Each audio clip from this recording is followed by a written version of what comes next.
very good morning to all my dear HS second year students. Welcome to Logic and Philosophy online classes. Well, हम लोगों ने just syllabus शुरू किया है first chapter से, that is induction. In my previous video मैंने आप लोगों को समझाया what is induction, what are the characteristics of induction and what is the method of induction. ठीक है, ये 3 topics हम लोगों ने already complete कर लिया है.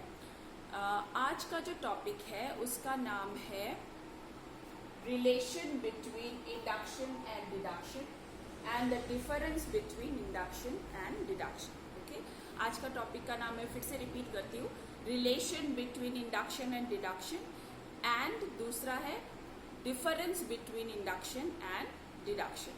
So deductive logic आप लोगों ने क्लास 11 में ऑलरेडी पढ़ा है. इस साल जो आप लोग लॉजिक पढ़ेंगे उसका नाम है इंडक्टिव लॉजिक. ठीक है, सो दोनों के बीच में रिलेशन क्या क्या है पहले हम लोग ये देख लेते हैं.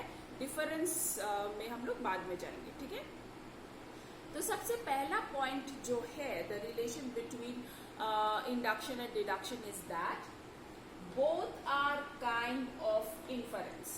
ओके, सबसे पहला रिलेशन ये है कि दोनों इंडक्शन और डिडक्शन दोनों एक तरह के इन्फरेंस है. What is inference? इन्फरेंस का मतलब है अनुमान लगाना.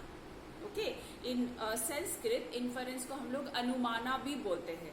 सो इन्फरेंस का मतलब है अनुमान लगाना. सो जो भी नॉलेज हम लोगों को अनुमान लगा के मिलता है विद द हेल्प ऑफ ए लिंग दैट इज मीडियम, उसको इन्फरेंस बोलते हैं.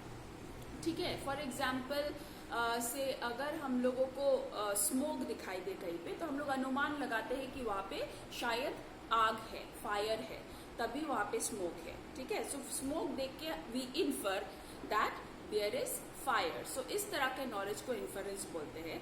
और पहला रिलेशन जो है between induction and deduction is that कि दोनों ही एक तरह के इन्फरेंस है. Okay, now let us go to the second relation. They are not two kinds of inference. They differ only in their starting point. Okay? दोनों जो induction और डिडक्शन है दो तरह के इन्फरेंस नहीं है. They are not two kinds, they are almost same kind of inference, but सिर्फ स्टार्टिंग पॉइंट में they differ with each other. Okay, the difference come only in the starting point. Ultimately at the end both are same. Starting point में वो लोग differ करते हैं but at the and दोनों का M same ही है. Okay, both are same.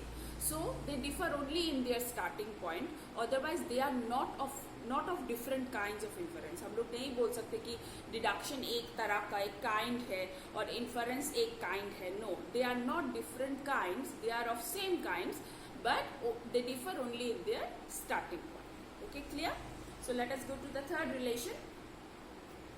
They are two aspects of the same inference. मतलब इन्फरेंस के दो एस्पेक्ट्स बोल सकते हैं. जैसे एक ही सिक्के का दो साइड्स होता है, उसी तरह डिडक्शन और इंडक्शन एक ही इन्फरेंस के दो aspects. Okay, as I have already told you in the second point that they are not of different kinds. They are almost same. But सिर्फ थोड़ा सा डिफरेंस होता है in the starting point. Okay, now let us go to the fourth one.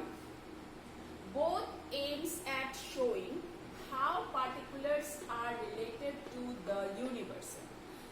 सो दोनों का M जो है induction और डिडक्शन दोनों का एम भी सेम है. And what is the aim? To join the particulars with the universal. Particulars को यूनिवर्सल के साथ जोड़ना, यही दोनों का aim है. Okay, we observe particular cases and then we derive a universal conclusion from it.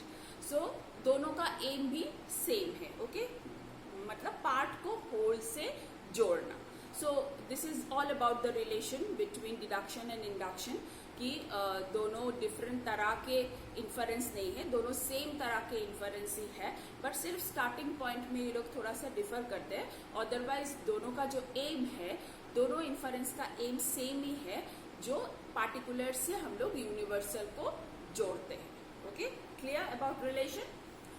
Now let us go to the most important part that is difference between induction and deduction. ठीक है, नाउ ये जो difference between induction and deduction है, ये हम लोगों ने क्लास 11 में भी थोड़ा सा पढ़ा था, फिर भी मैं आप लोगों को रिमाइंड करा देती हूँ. सो सबसे पहला डिफरेंस क्या है? Conclusion cannot be more general than the premises. जो डिडक्शन है उसका कंक्लूजन प्रेमिसेस से ज्यादा जनरल नहीं हो सकता है. Okay, the conclusion should be less general than the premises. But in induction the conclusion is more general than the premises. But induction जो है it is totally opposite. Induction में जो कंक्लूजन होगा it should be more general than the premises. Now what is less general and more general? Now suppose if I say all men are mortal and if I say all kings are man, okay? तो फिर कौन सा ज्यादा general है? all men are mortal या फिर all kings are man? Obviously all men are mortal, right? So this is more general than all kings are man. So similarly जो induction है उसमें conclusion ज्यादा general होगा, but in deduction the conclusion should be less general. ठीक है. Next point, premises are assume to be true. Premises are collected by observation. So जो deduction है इसमें premises are assume to be true. हम लोग सच मान के चलते हैं प्रेमिसेस को. बट जो इंडक्शन है उसमें the premises are derive from observation. Observe करके हम लोग प्रेमिसेस निकालते हैं. मैं पहले ये पॉइंट समझा दूं, फिर मैं आप लोगों को दो एग्जाम्पल के साथ फिर से समझाऊंगी. पहले आप लोग पॉइंट्स अच्छी तरह से सुन लें. The third is it aims only at formal truth. Deduction aims only at formal truth, but induction aims both at formal and material truth. Then conclusion is derive from premises. Deduction का जो conclusion है वो premises से ही derive होगा. हम लोग बाहर से कोई कंक्लूजन नहीं ले सकते. यहाँ पे the premises do not justify the conclusion. But in induction ये जरूरी नहीं है कि प्रेमिसेस कंक्लूजन को जस्टिफाई करे या फिर कंक्लूजन प्रेमिसेस से ही डिराइव हो सकता है कंक्लूजन बाहर से भी हो जाए. Okay, so the premises in induction does not justify the conclusion. Now in deduction conclusion cannot go beyond the premises. जो डिडक्शन है उसमें कंक्लूजन प्रेमिसेस से बाहर नहीं जा सकता है. कंक्लूजन उसी प्रेमिसेस से ही निकालना पड़ेगा. But in induction the conclusion goes beyond the premises. But जो इंडक्शन है वो ज्यादा जनरल है, इसीलिए द कंक्लूजन हो सकता है कि प्रेमिसेस से बाहर जाए. ठीक है, that's why the conclusion goes beyond the premises.